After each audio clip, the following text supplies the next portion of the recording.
सुप्रभात बच्चों।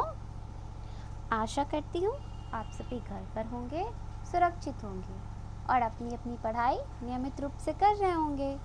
मैं आपकी अध्यापिका नम्रता आपकी हिंदी की कक्षा में उपस्थित हुई हूँ और आज हम अपने पहले पाठ की पढ़ाई करेंगे।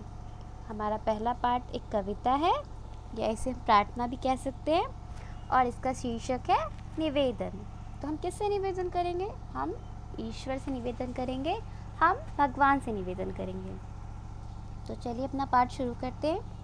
हे प्रभु आनंद दाता ज्ञान हमको दीजिए, अवगुणों को हमारे दूर हमसे कीजिए। हे प्रभु आनंद दाता, हे ईश्वर आनंद देने वाले, हमें ज्ञान दीजिए। हमें ज्ञान दीजिए यानी कि हमें बुद्धि दीजिए। अवगुणों को हमारे दूर हमसे कीजिए, जो हमें जो बुराई है उससे हमसे दूर कीजिए। दीजिए वह मति हमें सद्गुणी बने संसार में, मन हो अर्पण आप में और तन लगे उपकार में। ऐसी बुद्धि हमें दीजिए कि जिससे हम सद्गुणी बने, यानी कि हम दूसरों की मदद करने वाले बने। मन हो अर्पण आप में ही हमारा मन अर्पित रहे, यानी कि हम आपकी ही भक्ति करें। और तन लगे उपकार में, तन यानी कि हमारा जो शरीर है वह दूसरों की मदद में लगे। खुशियों से झोली भरो सद्बुद्धि का दान दो, प्रार्थना सुन लो हमारी हमको नव उत्थान दो।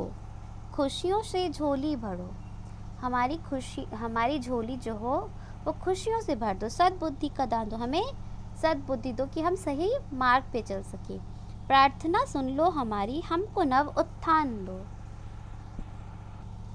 हमारी प्रार्थना सुन लो, जो हम आपसे विनती कर रहे उसे सुन लो और हमें एक नए राह पर चलने का या नए प्रगति राह पर चलने का वरदान दो।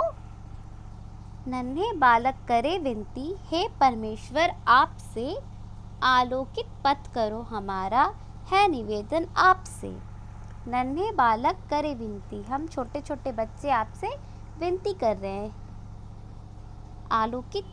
आलोकित पथ करो हमारे पथ को आलोकित यानी कि प्रकाशमान करो। आपसे निवेदन है, आपसे विनती है।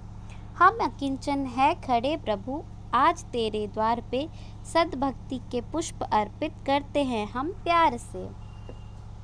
हम जो हैं वो खड़े, अकिंचन है खड़े यानी कि हम हाथ जोड़कर खड़े हैं आपके द्वार पे। सद्बुद्धि के पुष्प अर्पित करते हैं हम, सद्भक्ति के पुष्प अर्पित करते हैं हम प्यार से। हम अपनी पूरी श्रद्धा के पुष्प आपको अर्पित कर रहे हैं प्यार से। आप उसे स्वीकार कीजिए और हमारी विनती सुनिए, हम पे कृपा कीजिए। चलिए एक बार फिर से पाठ को दोहराते हैं।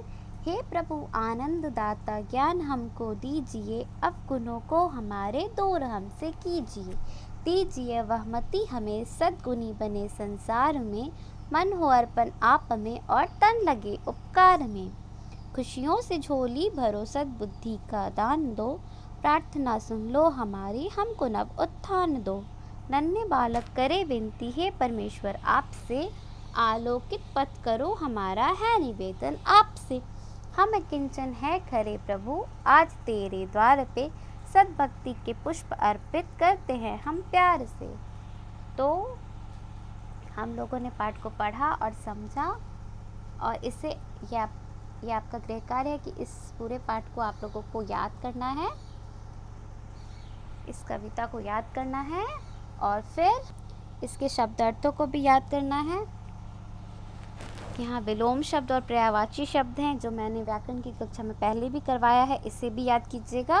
और उसके बाद फिर यहाँ पे आपके अभ्यास कार्य में जो भी मैं दूंगी उसमें आपको पर्यायवाची शब्द बनाना है, ये मैं करवा चुकी हूँ। फिर आपको निम्नलिखित शब्दों से उपसर्ग एवं मूल शब्द को अलग करना है, जैसे सद शक्ति।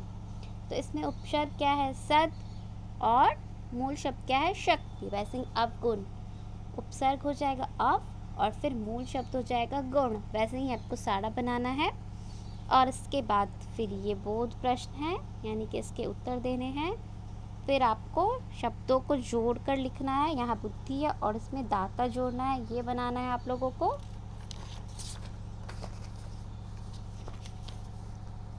उसके बाद फिर सर्वनाम से कुछ सर्वनाम शब्दों को छांटना है, जो कि मैंने व्याकरण की कक्षा में पहले ही करवा दिया है। और फिर आपको वाक्य निर्माण करना है, ये भी मैंने शायद आपको लोगों को व्याकरण की कक्षा में करवा दिया है। संसार का उसका अर्थ लिखना है और फिर उससे एक वाक्य बनाना है। जैसे संसार यानी कि दुनिया, तो यह दुनिया बहुत सुंदर है, इस तरह से बनाना है। प्रार्थना यानी कि विनती, हम ईश्वर से विनती करते, इस तरह से आपको बनाना है। और बस घर पर रहिए, सुरक्षित रहिए। धन्यवाद।